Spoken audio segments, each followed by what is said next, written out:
এরে তো ফুল বের মানে ফুটবে।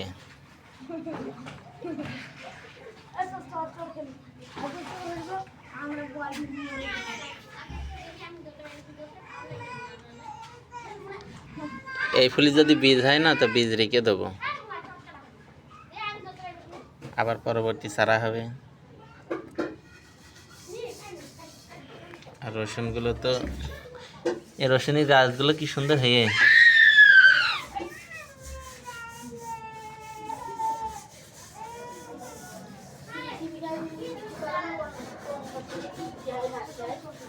আমি পারি না। যখন বাড়ি যাব না তখন ধান চাষ করব, গম চাষ করব, ড্রাগন, পেয়ারা, তখন সব কিছুই আস্তে আস্তে শেখা হয়ে যাবে।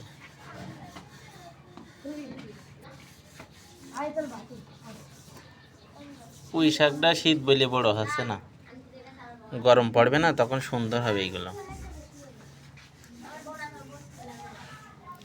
আমার রসুন গাছগুলো ভালো লাগছে দেখতে। আবার এইগুলোই রসুন দিই, আল্লাহ একেবারে ভালো রসুন তুইতে দিয়েছে এর ভিতরে, মাটির ভিতরে।